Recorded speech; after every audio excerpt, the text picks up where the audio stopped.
So I just read Greek Lessons by Kang. Kang is famous for The Vegetarian, which I have not read. This one was on sale, so I just grabbed this one.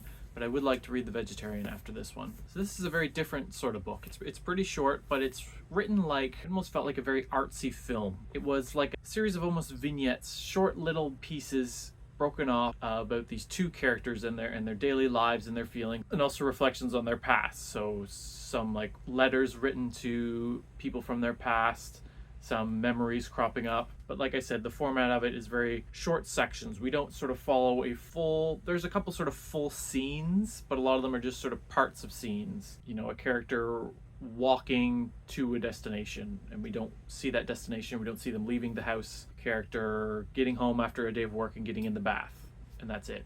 Character reminiscing about their son and one little incident that happened with their son, or a character reminiscing about their sister and them when they were children. Just sort of really short vignettes. And like I said, it's very artsy. It feels like this could be made into a very cool art film. And I don't know if because of that or just me, but it took me a while to sort of grasp what was happening in this book. It's the sort of book that I think on a second read I would get so much more out of. I would know where it's going. I would know the characters enough that I could pick up on, and I think I enjoy it a lot more the second time around.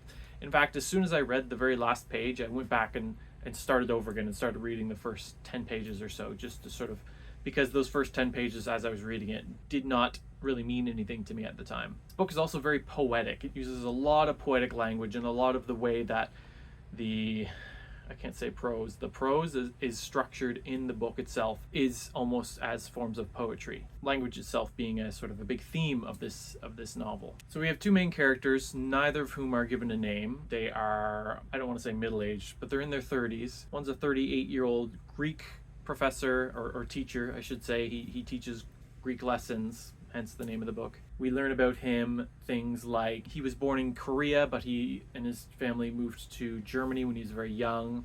We get a little bit of his experience in Germany. We get him meeting this man who, it feels like this man was really in love with him, but he didn't reciprocate.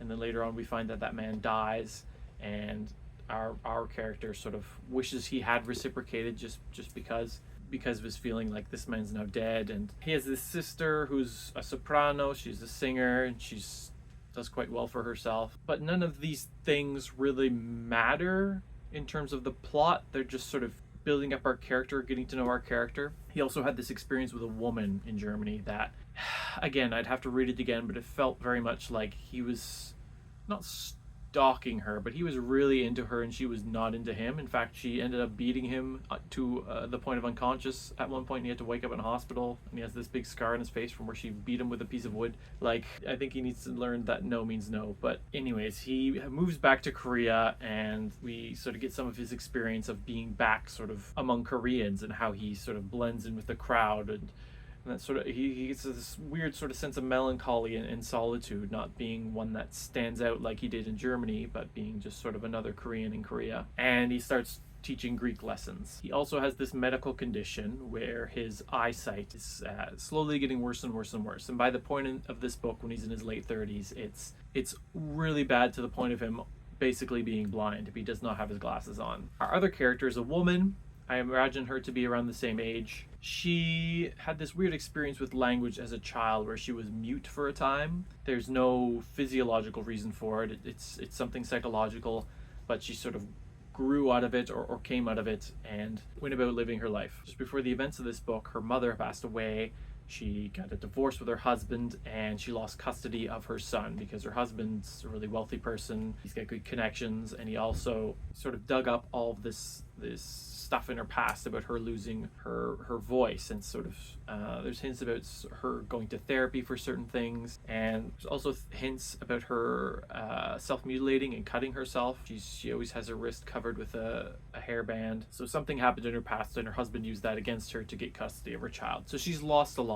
She has been dressing in black since her mother's funeral and just continues to wear black all the time. And at the start of this book, she again sort of becomes mute. She loses her voice. She no longer can speak. And this happens in the middle of her lecture when she's teaching, and she just walks out. And in order to try and either find language or interact with language in some way, she decides to learn Greek, because it's very obscure. It's an ancient language that uses a totally different script. So she's taking these Greek lessons. So she's one of these like 5 students in this course with this other man that we have met. She can't speak, but he doesn't know that she can't speak. He sort of realizes at one point, hey, I've never heard her speak before. And about 2/3 of the way through the book, there's a scene where the man, he goes down some stairs and he sort of trips and falls in the dark. His glasses fall off. He smashes them, and so of course he's totally blind. He's calling for help, and the only one there is the woman. She comes down and helps him out, but she can't speak. She sort of writes characters on his palm with her finger to communicate with him, and she manages to get him back home and make plans to go get some new glasses tomorrow. So he's totally dependent on her, but he's also, there's a weird sort of language barrier in that she doesn't speak. And so he sort of talks a lot about his past and sort of really reveals himself and sort of spills a lot of things to her, and she just sort of stands there and makes no comment or no sign even that she's listening. And at the end of that, he offers to get her a taxi, and she says no, she'll get the bus in the morning. So she's going to stay the night, not like sleep with him. She sleeps on this bench, I believe. I don't believe it's with him, unless I missed something.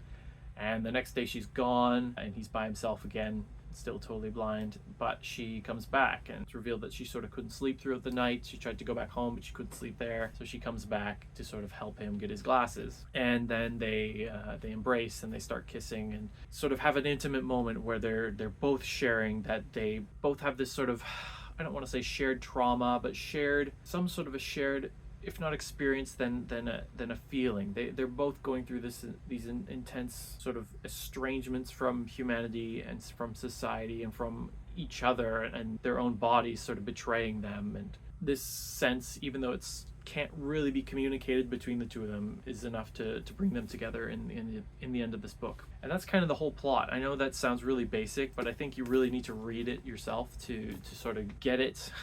I don't know if I actually got it. I think I would enjoy it much more in a second read through, but very different, very beautiful. Like I said, the prose is very poetic, like to the point where some of it just straight up is poetry. I've never read anything by a Korean author before. I'm not going to assume that this is sort of similar to or sort of standard for Korean writing, because the writing of a nation, the writing of a culture is exceedingly vast that it can never really be encapsulated by one single person. But I wonder if there is something to that culture that makes this book the way it is, or if this is just sort of a book on its own. I would have to read more. But I do want to read The Vegetarian. She seems like a wonderful, wonderful writer. So I do highly recommend that people read this, and I'd love to hear what people think of it and what other people got from it, because I definitely have the sense that I'm like not smart enough or just did not pick up on things that, I'm sure there's loads of meaning and subtext and stuff in here that I just didn't pick up on. But I still enjoyed it. It was still a great experience. So that's Greek Lessons by Kang.